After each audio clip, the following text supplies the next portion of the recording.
வனத்தை ஒட்டிய பகுதிகளிலிருந்து யானை போன்ற வனவிலங்குகள் வெளியேறுவது தொடர்கதையாகி வருகிறது. அப்படி வனத்தை விட்டு வெளியேறி தென்காசி மாவட்டம் பண்புழி அருகே தஞ்சமடைந்திருக்கும் யானையை வனத்திற்குள் அனுப்பும் பணி தொடர்கிறது. இதுகுறித்த விவரங்களை வழங்க செய்தியாளர் சுந்தர மகேஷ் இணைந்திருக்கிறார்.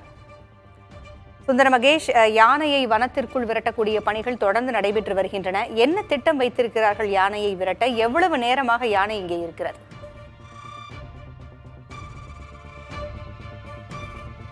பூங்குழலி, தென்காசி மாவட்டம் பண்புலி மேற்கு தொடர்ச்சி மலைக்கு அருகே ஒரு 2 கிலோமீட்டர் தொலைவில் உள்ள பண்புலி அருகே உள்ள கரிசல் குடியிருப்பு பகுதியில் இன்று யானை அதிகாலை முதல் இந்த பகுதியில் ஒரு ஒற்றை யானை முகாமிட்டுள்ளது. இந்த யானையானது காலை 5 மணிக்கு தென்பட்ட நிலையில் தொடர்ந்து ஊர் பகுதிகளுக்குள் வருவதும் தோப்பு மற்றும் வயல்வெளிகளுக்குள் புகுவதும் பின்னர் ஒரு குளத்தில் போய் தஞ்சம் அடைவதும் தொடர்ந்து நடைபெற்று இருக்கு. இந்த சூழ்நிலையில காலையிலிருந்து இங்கு வனத்துறையினர் மற்றும் காவல்துறையினர் தொடர்ந்து பாதுகாப்பு பணியிலையும் அந்த யானையை வனத்துக்குள் விரட்டுவதற்கான நடவடிக்கைகளை மேற்கொண்டனர். தற்போது 6 மணி நேரத்திற்கும் மேலாக அந்த யானையானது இந்த குளம் உள்ளிட்ட பகுதிகளிலேயே சுற்றி வருகிறது. இந்த குளத்தில் செடிகள் செத்தைகள் அப்படின்னு சொல்லக்கூடிய அந்த வளர்ச்சி அதிகமா இருக்கக்கூடிய காரணத்தினால அந்த யானை எங்க போகுது எங்க வருதுன்னு கண்காணிக்கிறதே உங்களுக்கு ஒரு பெரிய சிரமமான பணியா தற்போது வரைக்கும் இருந்துட்டு இருக்கு. இப்போ நெல்லை வன அலுவலர் இந்த இடத்தை பார்வையிட்டு அவரோட மேற்பார்வையில் முருகன் அவர்களுடைய மேற்பார்வையில் தற்போதும் இந்த யானையை வனத்துக்குள் விரட்டுவதற்கான நடவடிக்கைகள் தொடர்ந்து எடுக்கப்பட்டு வருகிறது. இந்த யானை என்பது இந்த பகுதியில் மிகப்பெரிய ஒரு பாதிப்பை தொடர்ந்து ஏற்படுத்தி கொண்டே இருக்கிறது. கடந்த சில வருடங்களுக்கு முன்பாக பண்புலியில் ஒரு குளத்திற்குள் 2 யானைகள் இதே சூழ்நிலையில் பல மணி நேரம் அந்த இடத்துல இருந்து அதை விரட்டுவது மிக சிரமமா அமைஞ்சிருச்சு. இப்பவும் இரவு நேரத்தில் இந்த யானையை விரட்டுறது ஈஸியா இருக்கும். இப்ப பாத்தீங்கன்னா எல்லா பக்கமும் இந்த ஊர்ல மின் இணைப்பு ஃபுல்லா துண்டிச்சிருக்கிறாங்க. வரக்கூடிய நபர்கள் அனைவரும் தடுத்து நிறுத்தி அந்தந்த பகுதியில நிறுத்தி இந்த யானையை பார்க்கணும் அப்படிங்கிற ஆவலோட இங்க கூட்டமா வரக்கூடியவங்களையும் தடுத்து நிப்பாட்டிருக்காங்க. மாலை 5 மணிக்கு மேல இந்த பகுதியில மருத்துவ குழுவினர், அதாவது கால்நடை மருத்துவ குழுவினரோட பரிசோதனை செய்து இந்த யானை தன்னால காட்டுக்குள்ள போகுதா இல்லாட்டி அதை மயக்க ஊசி போட்டு அனுப்ப முடியுமா அப்படிங்கிற ஆலோசனையும் வனத்துறையினர் எடுத்துட்டு இருக்காங்க. இப்போ பாத்தீங்கன்னா அந்த பகுதியில் தொடர்ந்து இது போன்ற பாதிப்புகள் இருக்கு. இது குறித்து நம்மளோட பேசுறதுக்கு விவசாய சங்க தலைவரும் யானை குறித்து தொடர்ந்து புகார் அளிச்சுட்டு இருக்கக்கூடிய ஜாகிர் ஹுசேன் இருக்காரு. சார், என்ன மாதிரியான பாதிப்புகள் இங்க இருக்கு? இந்த யானை எப்படி இங்க வருது?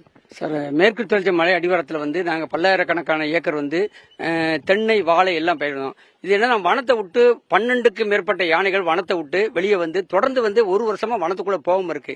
இந்த யானைகளை வனத்துறையும் அதை ஃபுல்லா விரட்டுதாங்க. ஆனா என்னன்னா எங்க இடத்துல அடுத்த இடத்துக்கு தான் போக முடியுது, வனத்துக்குள்ள போகவே மறுக்கு. என்னன்னு எங்களுக்கு புரிய மாட்டேங்குது. நாங்க பல்வேறு பிரச்சனை மாவட்ட நிர்வாகத்திலையும் வனத்துறையிட்டையும் பல்வேறு கோரிக்கை பண்ணோம். ஆனா வனத்தை எங்க பட்டாளாண்டுக்குள்ள விட்டு வனத்துக்குள்ள போகாம இருக்கு.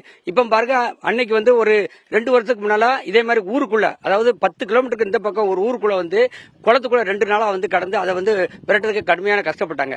இன்னைக்கு காலையில அங்க பல்வேறு எங்களுக்கு தென்னை வாழைகள்லாம் அழிச்சிட்டு இன்னைக்கு ஊருக்குள்ள கரிசல் குடியிருப்பு ஊருக்குள்ள இந்த யானை ஒத்த யானை வந்திருக்கு. இப்ப வெளியே பண்ணாங்கன்னா யாராவது உயிர் சேதம் ஏற்பட்டு வனத்துறை, வருவாய்த்துறை, போலீஸ் துறை எல்லாமே கண்காணிச்சு இந்த குளத்தை விட்டு வெளியே வராம பாதுகாத்துக்கிட்டு இருக்காங்க.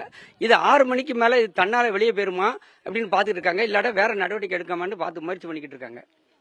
தற்போது தொடர்ந்து அந்த யானையை கண்காணிக்கக்கூடிய பணிங்கிறது நடந்துட்டே இருக்கு. பாத்தீங்கன்னா ஒவ்வொருத்தரும் அந்த யானை இந்த சைடு போயிருக்கலாம் அந்த சைடு போயிருக்கலாம் அப்படின்ட்டு ஒவ்வொரு பக்கத்தையும் சர்வேலன்ஸ்லேயே இந்த டீம் வச்சிருக்கிறாங்க. தொடர்ந்து இந்த கண்காணிப்பு பணி இருக்கக்கூடிய நேரத்தில் இந்த யானை தன்னால் வெளியேறுகிறதா இல்லை மாலை 5 மணி வரை பார்த்திருந்து அதுக்கப்புறமா அந்த மருத்துவ குழுவின் பரிசோதனையோட அதை வெளியேற்றக்கூடிய நடவடிக்கைகள் எடுக்கிறாங்களா அப்படிங்கறது குறித்து தற்போதும் வனத்துறையினர் தொடர் ஆலோசனையில் இருக்காங்க.